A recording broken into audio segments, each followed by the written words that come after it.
उनके सामने तो उनकी उनकी जुबान खुलती नहीं है। जयराम जी तो उठाते नहीं है, जब भी मोदी जी के पास जाते हैं उनको शॉल माला पहनाकर टोपी पहनाकर वापस आ जाते हैं। 10,000 करोड़ का उसमें हमको नुकसान हुआ है। अगर आपको याद होगा 2017 में जब ये आए थे गडकरी जी चुनाव के पहले, और जब विधानसभा के चुनाव थे उसके पहले उन्होंने घोषणा कर दी कि हम 69 नेशनल हाईवे हिमाचल के अंदर बनाएंगे। करी थी कि नहीं? तो बोलते ये तो घोषणा ही है, इसकी जो है कोई भी अनुमति केंद्र सरकार से और प्रधानमंत्री जी से नहीं मिली है। ये मुझे अधिकारियों ने कहा, जो केंद्र सरकार के अधिकारी है, ऐसा सुनने में आ रहा है। मुख्यमंत्री जी ने भी कहा है कि इसमें कुछ पैसे का लेन देन हुआ है। अगर ऐसा हुआ है तो हिमाचल प्रदेश के इतिहास में पहली बार इस तरीके की चीजें हमको देखने को मिली है। यही है कि जो यहाँ के मसले हैं, प्रदेश के बहुत से लंबित पड़े हुए मसले हैं। तो मैंने कहा कि कर्मचारियों का मसला है, इसको उठाना बहुत आवश्यक है।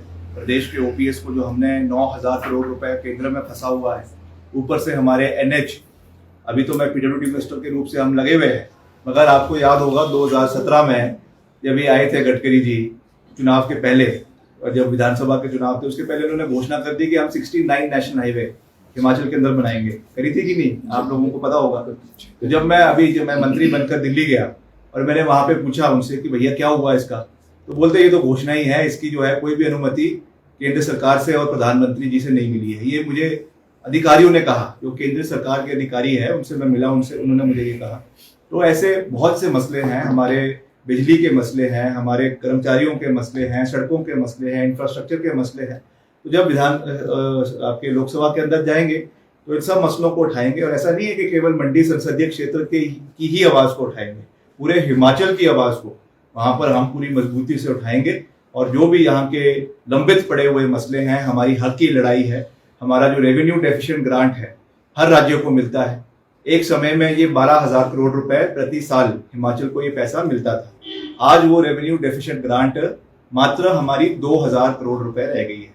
10,000 करोड़ का उसमें हमको नुकसान हुआ है। जीएसटी कलेक्शन जो हो रही है उसमें हमको घाटा हो रहा है, प्रदेश को घाटा हो रहा है। और साथ ही साथ जो हमारा सेंट्रल रोड फंड में हमको पैसा मिलता है उसमें हमको कमी मिल रही है। तो ये सब चीजें जब तक कोई उठाएगा नहीं इनको लोकसभा के अंदर, तब तक वो भी क्यों उस बात को सुनेंगे। जयराम जी तो उठाते नहीं है, जब भी मोदी जी के पास जाते हैं उनको शॉल माला पहनाकर टोपी पहनाकर वापस आ जाते हैं। उनके सामने तो उनकी जुबान खुलती नहीं है।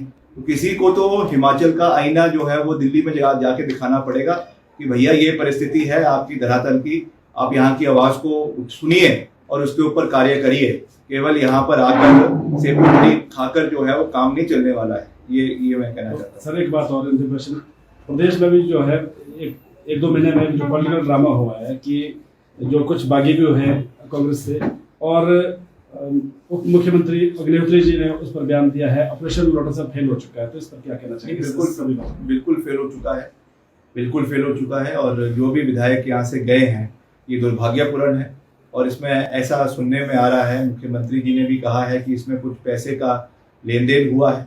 अगर ऐसा हुआ है तो हिमाचल प्रदेश के इतिहास में पहली बार इस तरीके की चीजें हमको देखने को मिली है। और राज्यों में तो ये बड़ा आम है, मगर हिमाचल में इस तरीके की चीजें वो ये बहुत दुर्भाग्यपूर्ण है। और जनता इसका जवाब जो है वो चुनावों के जब चुनाव होंगे उस समय इसका जवाब जो है वो प्रदेश की जनता भाजपा को देगी। ठीक।